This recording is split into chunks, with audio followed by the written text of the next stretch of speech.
Jim Cooney, thanks for joining MedTech Unboxed. Yeah, thanks for having me. Glad to be here. Yeah, I'm real excited to have you on, Jim.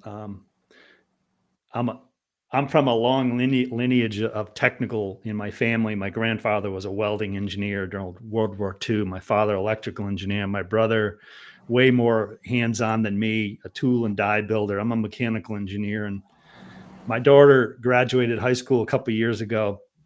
In the back of my head, there's this big challenge in medtech with skilled labor, machinists, operators. And she was graduating from high school, and I was in the audience in high school, and all these kids were graduating. It was announced what institutions, these fine college institutions that they were going to, very few technical.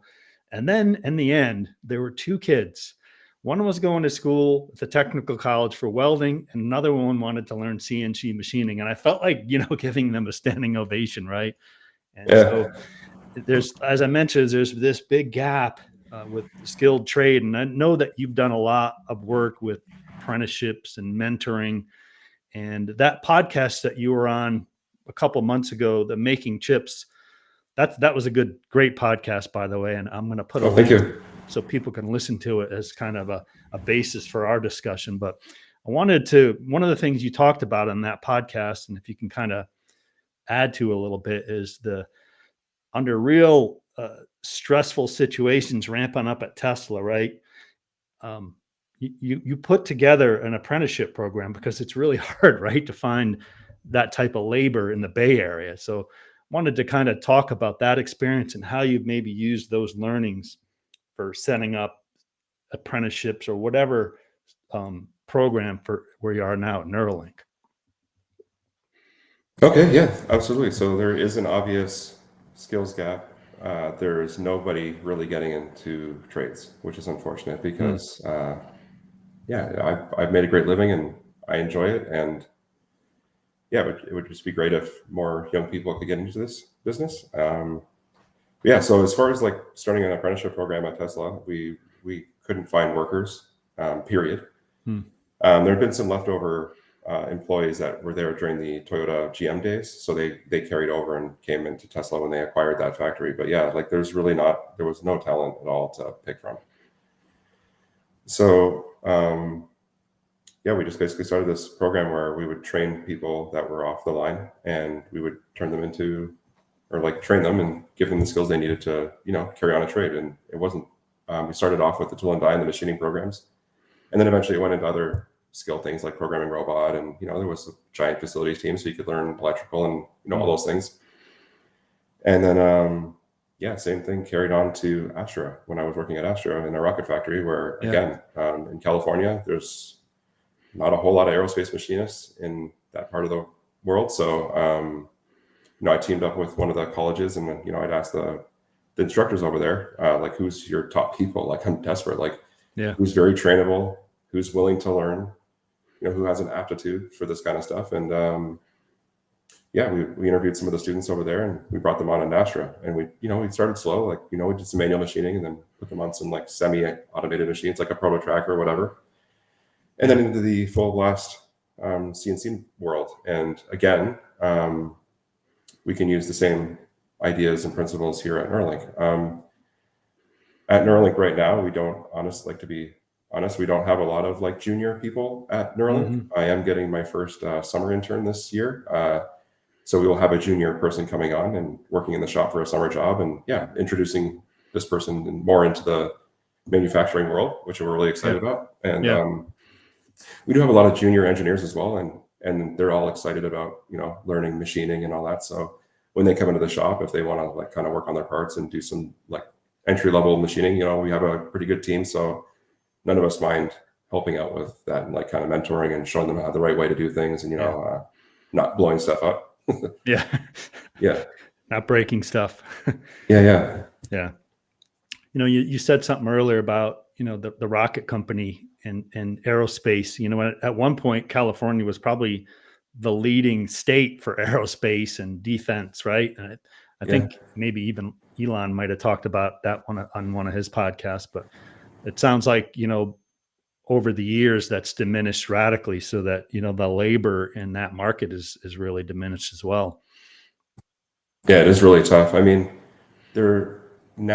I find now there's a lot more of the startup companies in Hmm. aerospace, especially space, is going down into, and even in defense. You'll find a lot more of that down in like Southern California now, like between Yeah. like San Diego and LA area. But yeah, like Northern California is still not tons, honestly. Right. Right. The working in the automotive space and then, the rocket space and now essentially implantable medical devices that Yeah. how has that transition been from a precision, maybe regulatory? How has that been, from your day to day, from a machine shop standpoint? Yeah, it's pretty wild, especially like not only was it like just the automotive and medical and space, it was like a lot of it had to do with the size of the company. Like, like Mhm. I think when I started at the one startup, I think I was like one of the first employees there. So, like obviously being super small and scrappy and just getting everything done that you needed to get done very quickly is a lot different than working for like a bigger company with a lot Yeah. of systems in place. So Yeah. especially from like automotive, I mean, like the size of the parts from automotive, some of my die sets were big automotive dies were maybe, 20, 25,000 pounds, big overhead cranes, everything's craned onto Yeah. my machine. Yep. Yep. Like my machine was effectively the size of my shop now. So yeah, and then going back into medical now, like what I do now, most of the parts that come out of the shop are kind of fit in your hand, like they're Yeah. they're quite small. So Yep. very small, very very feature based. Versus obviously automotive is a lot larger and not so quite so feature based. Right. Right. I think a big thing for me is a lot of the documentation stuff. That's not for everybody. So I think for me personally, I'll be honest, I'm getting more used to that, and I'm trying to be better about that. Like traceability, all the calibration of equipment, Yeah. staying on top of that. My documentation needs to be a bazillion times better than it has been Yep. in the past. Yep. And yeah, like creating SOPs and all these tracker devices that like we really have to document basically everything that we do, especially when it's human grade. Like if we were going to implant this device into somebody, it's extremely important. And yeah, from a regulatory standpoint, um, yeah, it's extremely important. So that can't mess Yeah. around with that. Yeah. Yeah, and then last thing would be the variety of materials, right? Like I mean, at Neuralink, we we service the entire company. So I mean, from robot to BCI to like animal to yeah, like the surgery components. There's a humongous variety of materials we face, like a lot of plastics, Yeah. a lot of engineered plastics, a lot of stainless, like yeah, some aluminums, just the whole gamut. We see it all. Yeah. So yeah, A lot of biocompatible specialty metals and plastics that you're dealing with the yeah, traceability and all those things. Yeah. yeah. So I'd say that like yeah, the variety of materials is a big one, honestly. Yeah. And like again, so I'd say from going from like automotive to medical, and I'd say medical and flight hardware is kind of similar because we deal with the FDA now, whereas flight is the FAA. So Yeah. they're very like they're kind of similar in that aspect, but Yep. Yep. traceability and all those things. But yeah, I'd say automotive and to medical, that's probably the traceability and the variety of materials that we see is probably the biggest ones. Yep. Yeah. A lot more regulatory burden. I guess there's still that regulatory burden with aerospace. So there, like you said, there's some similarities, but from automotive to implantable devices, that's a big jump, right? Absolutely, yeah, absolutely, yeah. And you're You're fitting not, a lot of the parts are on your hand, like you said.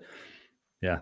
like when I was talking to Paul on the other podcast there, that was like kind of the running joke for a while when I was hiring people that like, or like they were not used to the scale of the parts that we do either, where it's like, yeah, like before in automotive, the size of my chips are kind of like the size of the parts that they're making now. And Yeah. it was Yeah. quite true, right? Like, it's just completely, totally different. It's Yeah. just, you kind of have to decompress and learn how to, respect the tooling and just let the tools do the work. You can't be brute. You're not necessarily worried so much on like how much horsepower the tool can handle. Like it's just completely different. Yeah. Is that kind of one of the biggest challenges that you face transitioning from Tesla rockets to miniature implantable components? I know you service the whole company, you said, um, but is that what are some of those challenges? Is it because of the regulatory and the miniaturization and things like that? They're a little bit different and challenging. Yeah, absolutely. I mean, even Yeah. sometimes procuring material, Yeah. like some of the stuff's pretty rare. Yeah, it's sometimes it's even just finding a vendor that has some of the material that we want in stock. It's hard to find. Yeah. So that can be challenging, and like it's expensive. So we can't be buying big blocks of whatever we want and just turning that into chips, right? I mean, it's extremely expensive, some of this stuff. Yeah. So yeah, just procuring some of the materials can be a little difficult sometimes. And then sometimes, like again, being very, very small and very feature based, like sometimes finding tooling that's small or like can be difficult as well.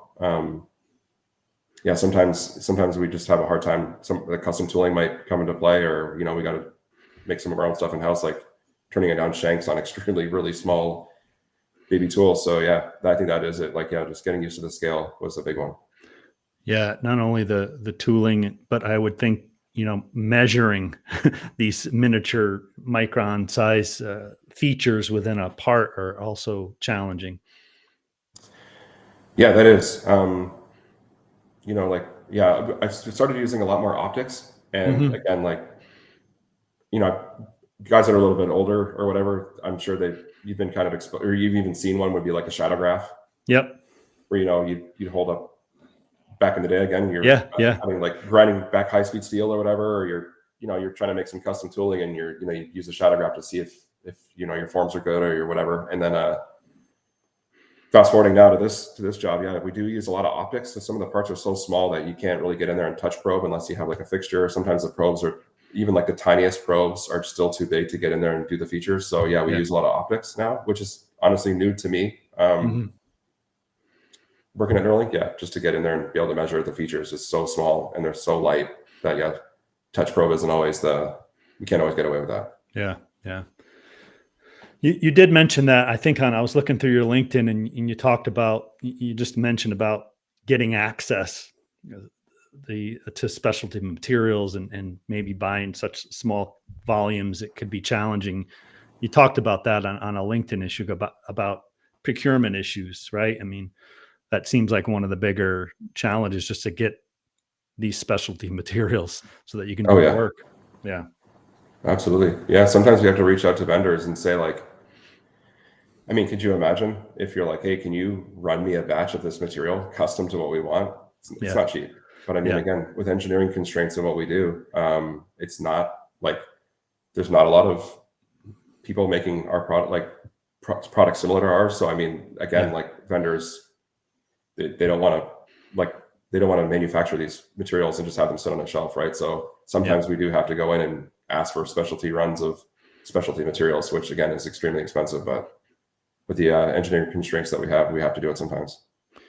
Are you familiar with nitinol as a material, nickel titanium? Very, very, very little bit. Yes, Okay. like more of So an implantable thing. I think. yeah, so for like a stent, Yeah, yeah, so it's that's cool. super flexible, and it has shape memory.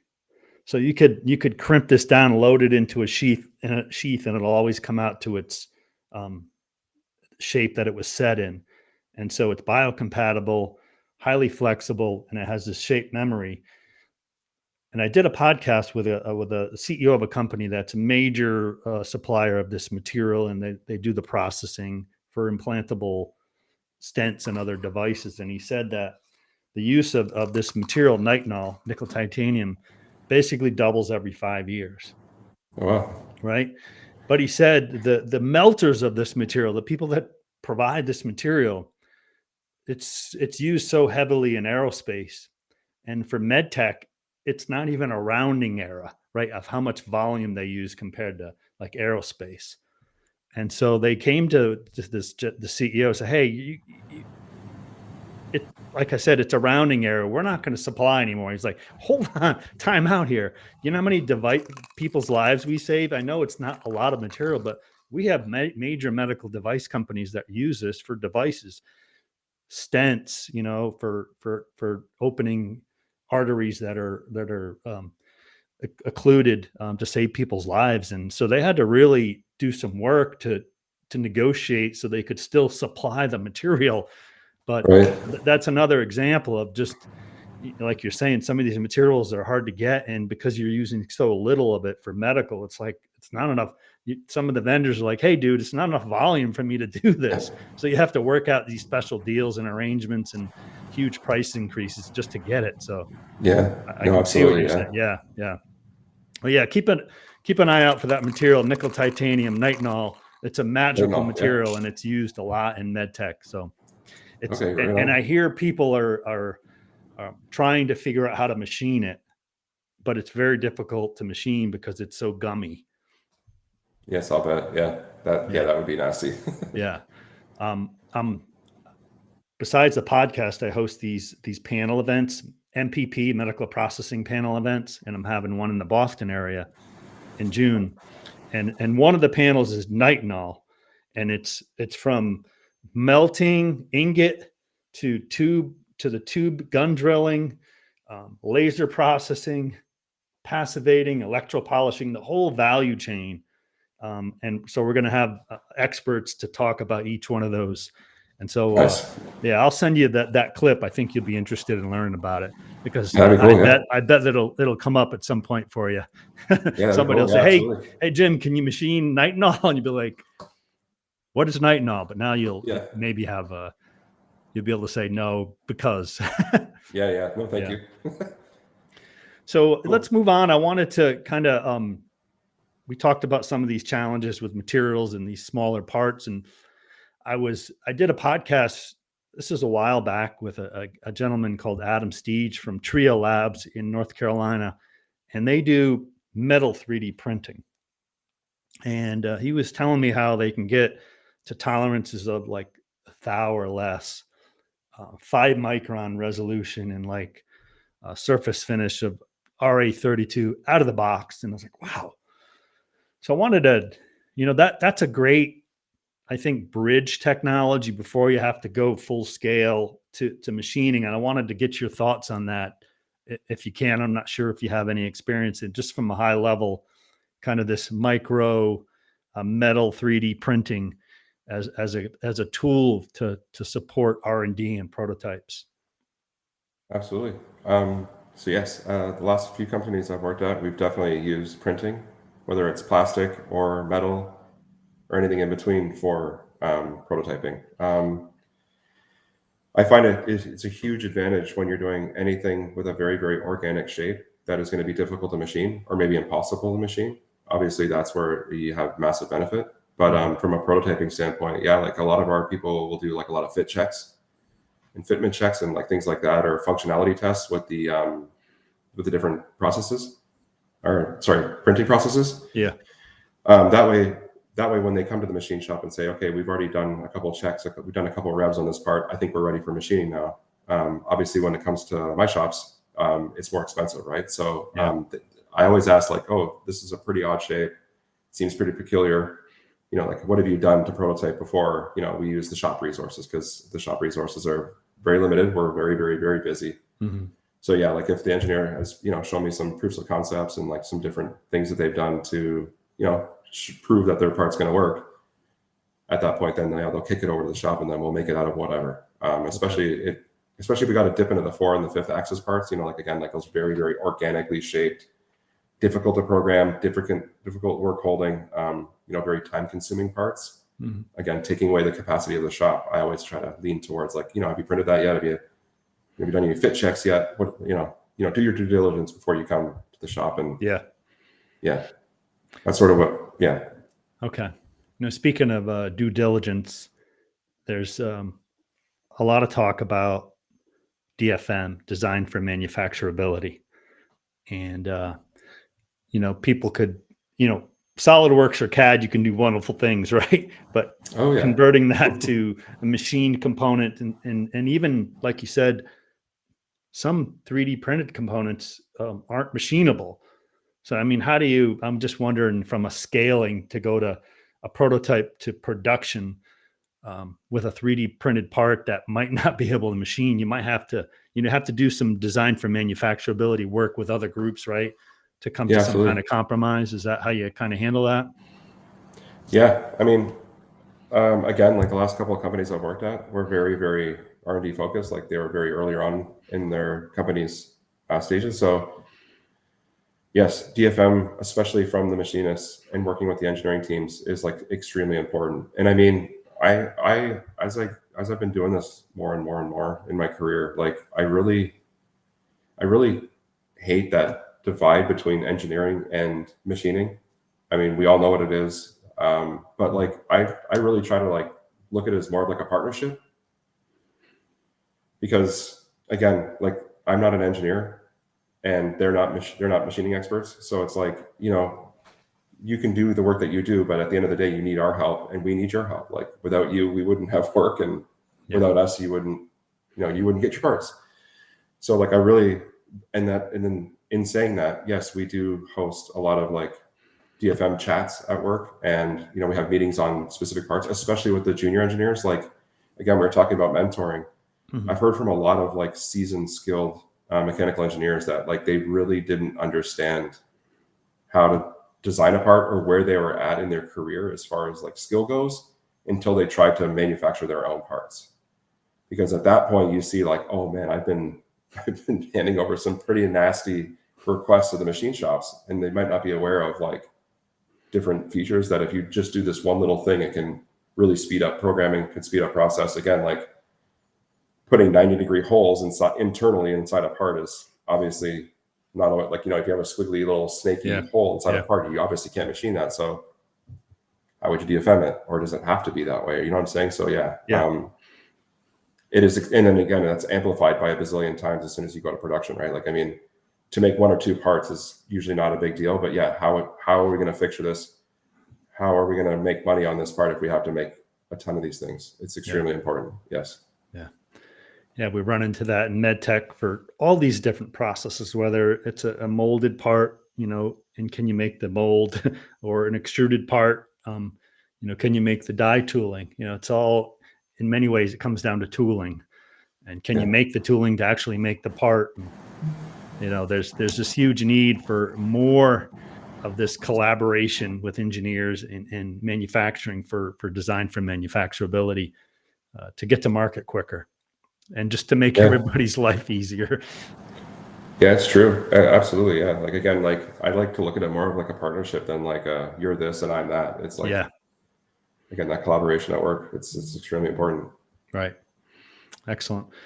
Jim, this has been a great conversation, to learn about you and the apprenticeship program, the mentoring. And I hope that you continue to do that. There's, like we said, there's a huge skill gap in MedTech manufacturing, but I'm sure it's in manufacturing in general, especially as it looks like we might be doing more manufacturing here, right, in the States. So anything that we can do to kind of promote it, and these apprenticeship programs, and provide mentoring, because it's really fun, right? I mean, manufacturing, cutting metal, molding parts. This is really a fun, and you're working in a clean environment. It's really fun work. And it takes people like you, I think, to help get people excited about it. Yeah, I'm a big advocate for it. Like, you know, and again, it takes all sorts of people, right? And I mean, I know for sure I can't do certain jobs. Like there's just certain jobs that I can't do. And I mean, I kind of almost like defaulted to manufacturing just because I can't do that. But I mean, it's not, it shouldn't be looked down upon. I mean, I've had a great career, and I mean, I've met a lot of great people, and, you know, like I'm happy where I'm at. And I mean, just because I didn't do that white collar route that, you know, was kind of expected of my generation or whatever, like, I don't have any regret in what I've done. It's taken me to 2 different countries and a bunch of different shops, and I work with really, really great people. And I think now we're making a really great product, so we're going to help a lot of people. I mean, I'm pretty proud of that. And I mean, it's a big old world out there, and again, it takes all different types of people. So if you have any interest in making hardware, and, you know, the office life's not for you, then I would highly recommend it. And I mean, it's cool too, because I'm starting to see more women get into the trade too. Like, I've got a very diverse team myself, and, you know, I went to a high school robotics competition the other day, and it's up to like 45% are now girls in the high school team. So I mean, you know, I like to see that as well. It's not just for guys. Right. I'm pushing my daughter to take an engines class in middle school. You know, like, dude, get hands-on, like Yeah. explore what you like and what you don't like. And yeah, you shouldn't turn your nose up at it all. Like, I mean, yeah. Back to that podcast, Making Chips, you did talk a little bit about it. We'll wrap up on this because you just said you got into this manufacturing industry, but I'm pretty sure you said that there was you're like your parents, your dad, you didn't have a background in manufacturing, but right? Is that correct? And just Absolutely. how did you actually choose to get into machining and manufacturing if you didn't have exposure to it through your parents?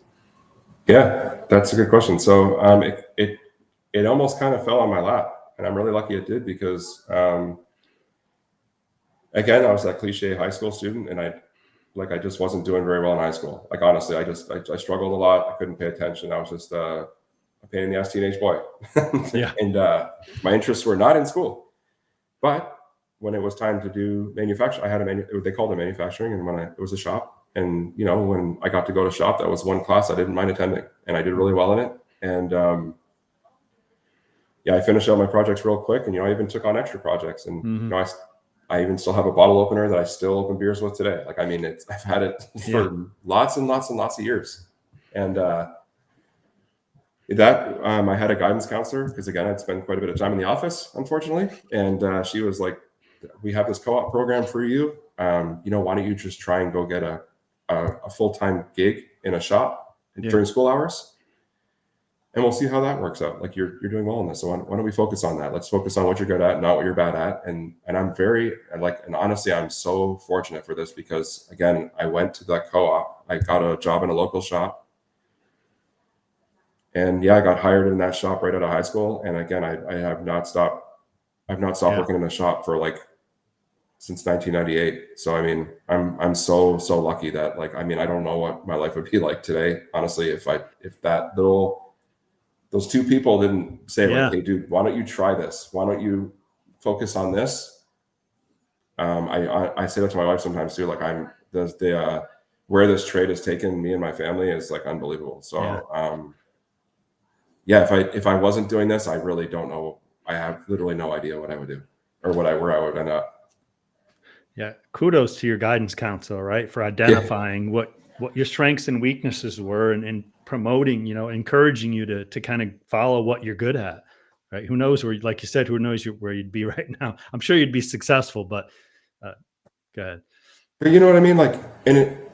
And it's just funny because it's almost like, well, you're really, really bad at this. So it's just we're just gonna, it's not like I was shunned. Right. But not everybody's the same. So it's like just because I'm not really great at English or writing essays or doing that type of work, it doesn't mean hey, you should really, really focus more on this side of things. And again, there's a whole world of different curriculum set of things. You know what I mean? You can go use different fundamental skills, what you're good at, and we shouldn't force this. Anyway, I'm going off track here, but that's just my story. No, I totally agree. I mean, it's college isn't for everybody, right? Yeah. It wasn't for you. I mean, you ended up going to college, but initially the classroom environment wasn't for you. Yeah, and I went to college. To college. Let's be honest. I went to college for a very specific thing. Right. Again, there was some classes in there that are pretty brutally boring. I'm gonna be honest, blueprint and it's boring. But those were the fundamentals in my career. So I was interested, right? You're right. If I had gone to school for computer science or I don't know, something else, I probably wouldn't have done well, and I might have dropped out. And then again, who knows where I would have ended up because I just wasn't interested in it. So it's a lot easier to be successful in something that you're stoked on and that you actually are interested in, right? I mean, if you have to get force fed and go to work every day and do something that you don't like, it's hard. No, it won't be a good result. Awesome. Well, Jim, thank you so much for coming on. This has been a great conversation, and appreciate all the work you do in mentoring and apprenticeships to help get more skilled labor in the market. And everybody's watching very closely what's going on at Neuralink. I think there was just an announcement recently about another a trial, maybe in Canada or your home country, right? Yeah. We're pushing to get this globally as quickly as possible. Yeah. Good. So stay tuned. There should be some exciting stuff coming out. very soon. Yes. All right. Will do. Thanks, Jim. Okay. Appreciate it. Well, thank you for having me, man. I appreciate it. Thank you. All right.